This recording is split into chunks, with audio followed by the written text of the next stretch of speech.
Hey everyone, Rob B here with Rob D, and you are listening to the Property Podcast, and we've got a cracker of an episode coming up for you. A truly inspirational story from an inspirational property investor. The lessons that you're going to take from this one story are incredible.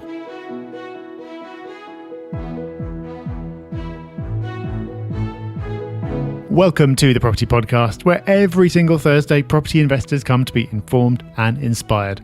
This week, it's inspiration and then some. We're telling a phenomenal story. We're hearing from a Property Podcast listener who has done something that most people would never do, and did it at a time when most people were scared of doing anything at all. And as if that weren't enough, stick around to the end for Hub Extra, where we're going to be doing something that we've never done before in 8 years of the show. It's time for our news story of the week, or should I say our news stories, because we've got two related stories this week, both about the mortgage market, and both really, really interesting. The first, Rob, the headline certainly is one that grabs the attention. A new 40-year mortgage product has just been released. Yeah, not just a 40-year term, which is something in itself, but a 40-year fixed term. So the mortgage rate that you pay at the start stays the same for 40 years, which is just crazy, isn't it? And apparently there's no early repayment charge or exit fee. So you can lock in a rate for up to 40 years, but then if you have a change of plans or you move or whatever, then that's fine, no penalty. So it's a product that's come out from a lender called Habito, which is quite a niche lender. This isn't an advert or a recommendation for them, but just the fact that this product exists and is, as far as I'm aware, the first of its kind in the UK, Rob, is pretty significant. That's crazy that there's no redemption penalty. I've only just found that out now, as you've said it, Rob. But this is crazy, but in a good way for consumers. And they do different years as well. You know, they do a 20-year product. And the rate for a 20-year product at 60% loan to value is 3.29%, which, for me, you're going to go through a few economic cycles during a 20-year period. That's pretty good. Like, if you want a bit of certainty, that's pretty compelling. But even at 85% loan to value for 20 years, it's 3.99%.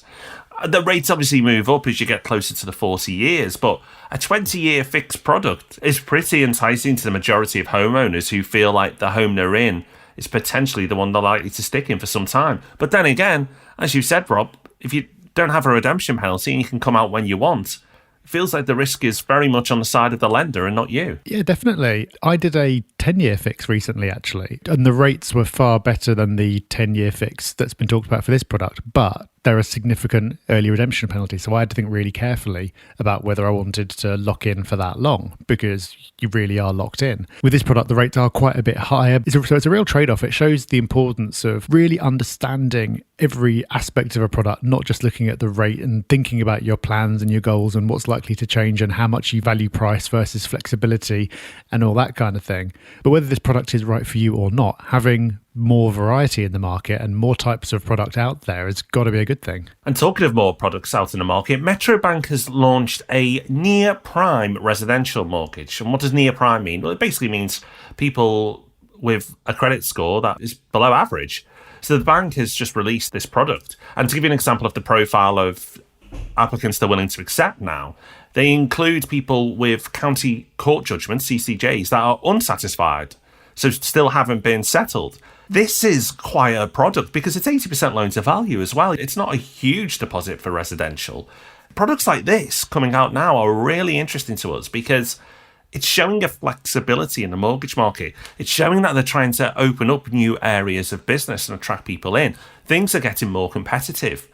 And this all leads to a market that becomes heated and, or in other words, a boom. Wouldn't be surprised to see all this happen in the residential market first, but then we'll see similar moves in the buy-to-let world. And buy-to-let mortgage products will improve in the coming months as well. That's not a promise, but that's what I'd expect to see. You'll start with the residential market, and I think there's a long way to go. I think there's a lot of more products that can come out there and a lot more offerings they can produce. But it's interesting, around the same time, two very different products, but opening up to different people. And this very much could be the start of a mortgage market that is going to become more and more flexible as we go into a market that is going upwards. Yes, a few weeks ago, back in episode 415, we talked about where we are in the 18-year property cycle, and we found that the 18-year cycle was mapping almost perfectly onto house price rises that we are seeing at the moment. This kind of news is mapping on perfectly as well. It happens every time. Every time there's a crash, you spend the first half of the cycle putting things in place to make sure that this never happens again. So last time round, you had it with interest cover on the buy-to-let side, multiples of income on the residential side. Then you get to this stage of the cycle and you start trying to find ways around all the rules that were put in the first place, because suddenly all that prudence doesn't seem like such a good idea anymore and everyone wants a piece of the action and to get it all going again. It happens every time and it seems to be happening again now. So we'll be keeping a close eye on developments in the mortgage market. Every single week on the Property Podcast, we have a section of the show that we call our listener success story, and we absolutely love sharing them. They come in all shapes and sizes, from someone taking their first steps and just going out to do those first viewings, all the way through to someone closing the deal on their 10th property or more. No matter how big or small these successes may seem to you, coming at it from your own perspective, they're all huge for the person who's made that accomplishment and will be inspiring to other listeners. So we just love passing them on.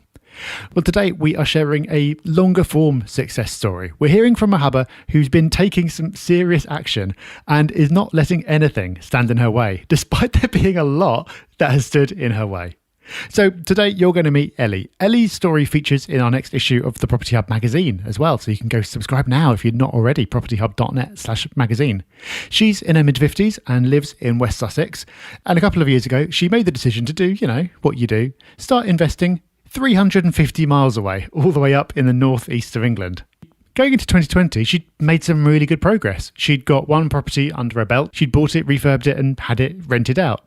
And her plan was to start implementing the buy, refurb, refinance strategy. So buy some properties in need of work, get that work done, rent them out, and pull her cash back out to go again. So that was the plan. Then this happened. Out of the blue, while talking to my broker to refinance the first property, a deal came my way which wasn't part of the strategy, wasn't part of the plan for the year. And it was 3 two-bedroom terrace houses in the colliery villages in County Durham. And it was a buy two, get one free. And it was another one of my broker's clients who was refinancing his whole portfolio, and he needed to offload 3 properties. Okay, so buy two, get one free is pretty common in a supermarket, but not so much in property. So this would make anybody take notice. So what did Elly do? So I ummed and ahed because it obviously wasn't in the plan. In these particular villages, it's universal credit tenants. And that was something that I wanted to do further down the line once I'd got a bit of cash flow coming in from HMOs. But this deal came along. As I say, I ummed and ahed for quite a while. It's something that you have to have knowledge about. It's quite a specialised area, really. And I wasn't quite sure whether I'd got enough experience. Well, I hadn't got enough experience, basically. Elly was right to be cautious here. This is a strategy that can really pay off. We've had someone on the podcast before who's done it, but it's not an approach to take lightly. Even when everything's in your favour, it can be tricky. And if you're newer to investing, you don't have a lot of experience, then probably not the best jumping off point. And definitely not a smart idea if you live at almost literally the opposite end of the country, right? So luckily, at a networking meeting, I met a lady who basically is a letting agent, and that's what she deals with. So for 30 plus years, she has been dealing with those types of properties. So I contacted her and we met up, and she very kindly came and had a look at the properties with me, and we talked it through. I mean, her knowledge is immense, but the thing that I liked about her is that she not only looks after her landlords, she looks after the tenants as well. So, a lot of people say, oh yeah, but you'll get really bad tenants and then it'll all go wrong and you'll have to take them through the courts and what have you. But she's very proactive. If there's a problem, if somebody hasn't paid their rent, she will be straight there and she'll work out why they haven't. And she sort of helps them, if there's a benefit that they're not claiming or, any issue that she can help them with, she will. And a lot of the time she manages to solve the problem before, you have to start going down the legal route.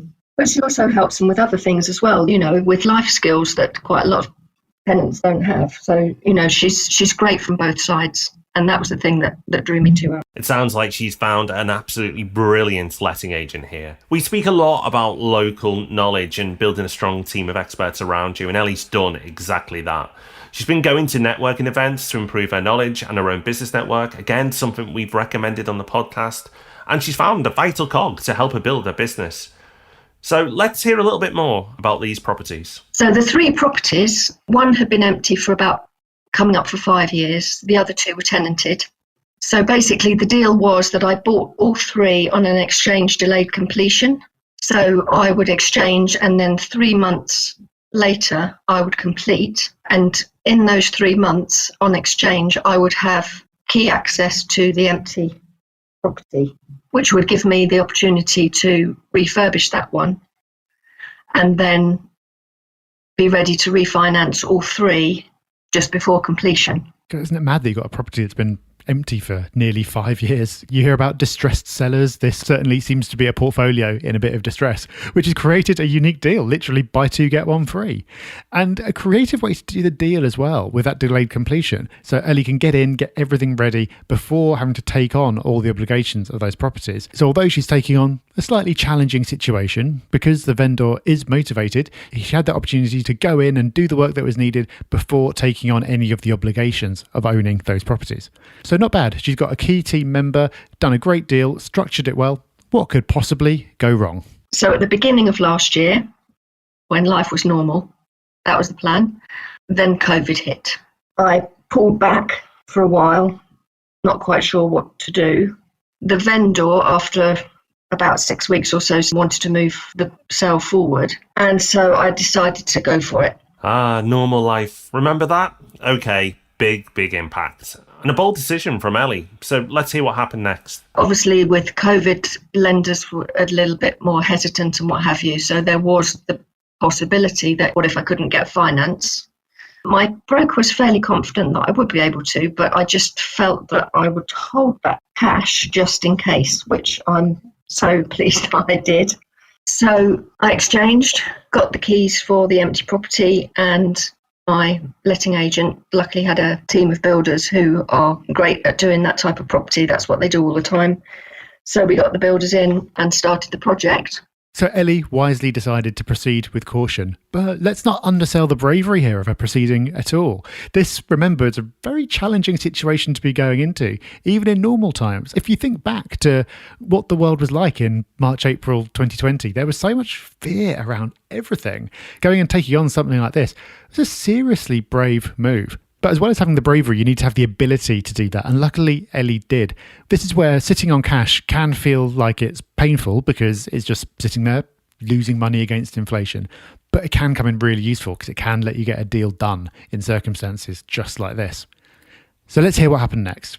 So within the next few months, builders got COVID, so they all had to self-isolate. And in the meantime, the 2 tenants that were in the other 2 properties, they both vacated without warning. So I now had 3 empty properties, so no money coming in from those. So they were gone, so potentially no money coming in. So the challenges are really building up right now. The world's in the middle of a pandemic. The builders are in self-isolation. The tenants of the 2 other properties have both left. And let's also not forget that Elly lives a long way from these properties.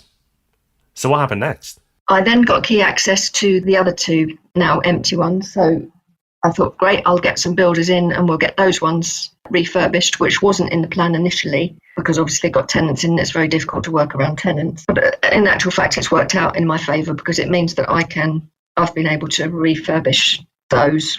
But because builders are in very short supply, because lots of people were having work done to their own homes because they were sitting there doing nothing, a lot of investors from down south were investing in the area because of the cheap prices.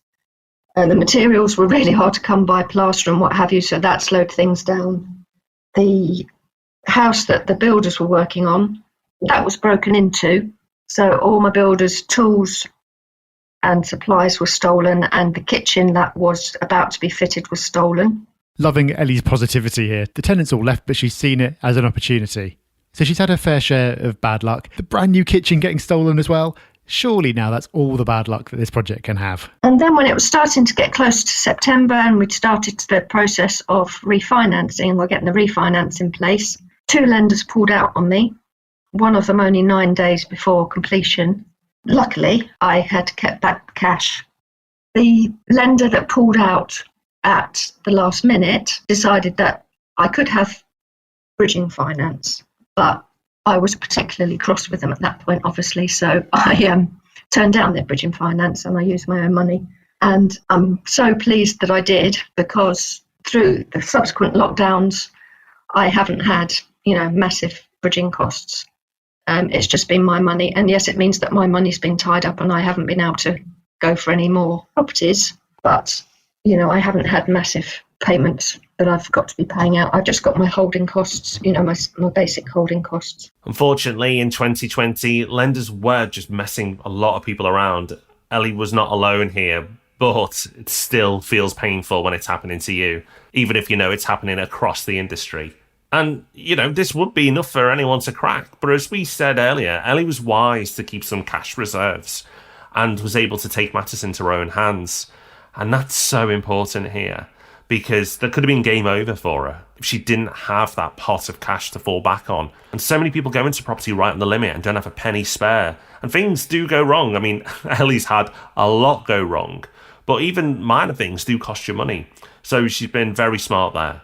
So let's find out what the status of these properties are now. So now, 2 of them are let. So what I've been doing is working with the local council, and I now rent via the council to tenants who are in need of housing. They may have been homeless briefly, or, for example, one of my ladies, she was fleeing domestic abuse. So I've sort of found my happy place, really. I like the fact that I'm helping people as well as, being a property.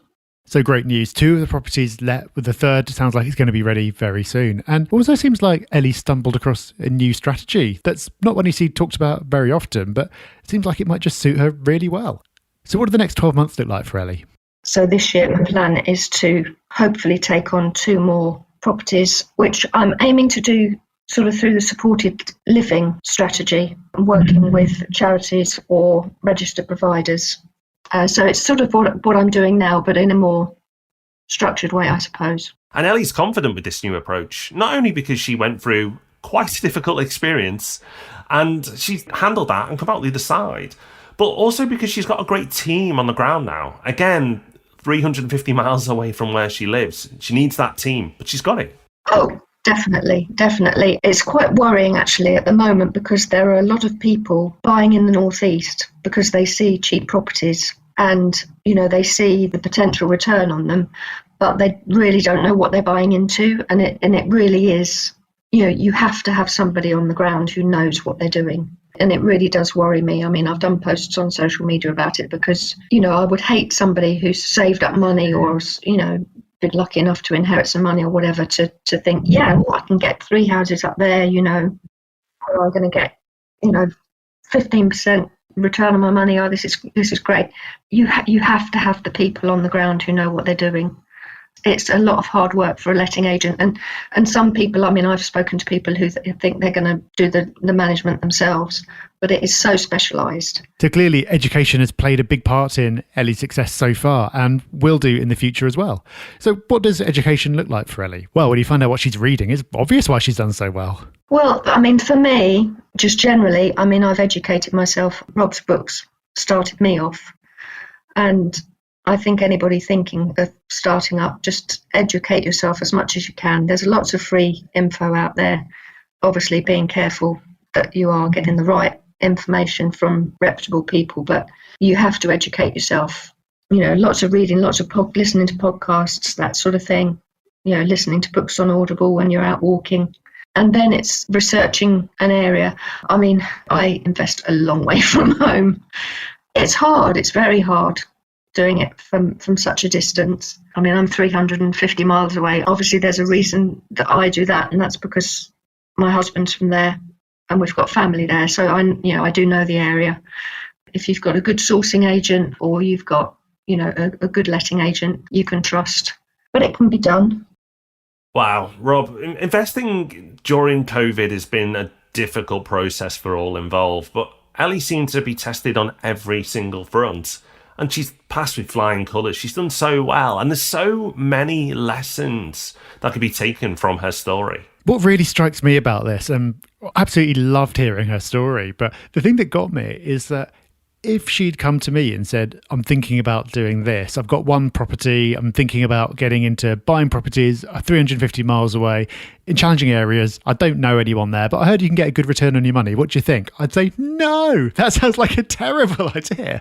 And for many people, it would be. But I just think this really goes to show for me how much it's about the person. Like, this could have ended so badly, and I'm sure there are lots of other stories that we're not going to hear about where someone has been tempted by high yields in difficult areas a long way from home and has had an absolute nightmare with it. But Elly clearly had the right attitude. She knew that she needed to make the local contacts. She educated herself, and she wasn't put off by all the pretty shocking things that happened. And for me, Rob, bravery is the word that I think of when I listen to this story. I think she's been really brave, and it's paid off. Yeah, without question, she's been brave. But also, and you've touched on it, Robert, to the person, the effort that she's put in. Like, yes, that strategy, going in, all guns blazing, does sound a bit bad. But she put the effort in. She found local letting agents at a networking event. Most people won't even bother doing that, going to networking events and building their team up. And she's done that. It's something we talk about so often. But if you just rush into property investment without getting all your ducks in a row, you're going to run into problems. It's going to happen. But she's done the hard work, and the hard work has paid off. Yes, things have gone wrong, but she had the cash pot when she needed it. She had the network when she needed it. She had all those safety buffers in place because she put the effort in. And most people aren't willing to put the effort in. They want the results, but they won't do the work. Elly gave herself a difficult job here. She picked a tough strategy in a tough area, a long way from home. She picked a really tough time to be doing it. And she got through all that, which is amazing. But every property investor is going to have challenges. Not necessarily this many, and you don't have to make life that difficult for yourself. But there will always be bumps along the road. What gets you through those? The same thing that got Elly through her challenges. Your network, your education, and that motivation and determination to overcome those challenges. Any investor who gives up at the first sign of trouble won't even get a property in the first place, because there's normally challenges aplenty just in the process of buying the property. And if you get through that, but then fall apart as soon as you have a tenant miss a rent payment or an unexpected bit of maintenance or something like that, property investment just isn't going to work for you. So although Elly's story is pretty extreme, and I doubt anyone, including her, will ever have quite that many challenges all in the same deal again, even if you're pursuing investing in a far more straightforward, low-risk kind of way, there's still so many great lessons that you can take from Elly to make yourself a better investor. So a truly inspiring story there. Thank you, Elly, for sharing that. And remember, if you've enjoyed this story, you can read even more about it in the Property Hub magazine. The Property Hub magazine goes out bi-monthly. Super cheap to subscribe to, only a £5 a copy. Go to propertyhub.net/magazine and get yourself subscribed. Well, so much good stuff in this episode already, but there's always time for Hub Extra, that bit of the show where we give you that little bit more, an extra resource or a tool or something we've enjoyed, something to think about, which is supported by the Hub Extra email that hits the inbox of Property Hub members every Friday morning. Now, I said resource, tool, something to think about. We've done all those things on Hub Extra in the past, Rob, but I don't think we've ever had a poem before. No, well, we were trying to decide on what to give on Hub Extra this week, and we thought we'd go with something a bit different, because Elly has taken action. And that's the first step to any success story, is taking action. But so many people fail to do that. Like, the amount of people who've talked a good game, who tell everyone about what they want to do, that constantly have the goals but are never delivered upon. You know what? There's a big group of people. I know a lot of people like that. And I used to be scared that I might be one of those people. And a long time ago now, before I started the business, so over 10 years ago, I started to write down my goals. And I had goals books. And at the beginning of one of my goals books, I wrote down a poem, because I wanted a reminder at the beginning of my goals book to keep me pushing, to keep me taking action. And I'm going to read this short poem out to you now, first on the Property Podcast, our first poem, because I think it just sums up the subject perfectly. The poem is called Victory, and it's by Herbert Kaufman. You are the man who used to boast that someday you'd achieve the uttermost. Someday. You merely wish to show, to demonstrate how much you know, and prove the distance you can go. Another year we've just passed through. What new ideas came to you? How many big things did you do?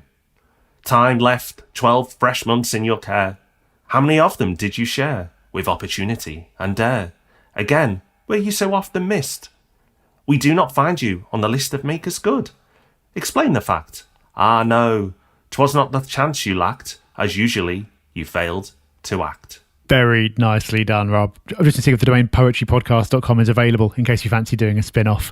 But I think that sums up what we've been talking today really nicely. I'm sure there'll be lots of others listening who found it as inspiring as you did all those years ago. Well, there you go. Hope you've enjoyed this week's episode. I certainly have. Absolutely loved being able to hear this story. So thank you again to Elly for sharing. A reminder that we're sharing our business lessons every single Monday on the Any Other Business podcast. So go search Any Other Business in your podcast player if you're not subscribed to that already. And every single week, as always, next week, we're going to be back with Ask Rob and Rob on Tuesday and then the Property Podcast once again on Thursday. So hopefully we'll see you then.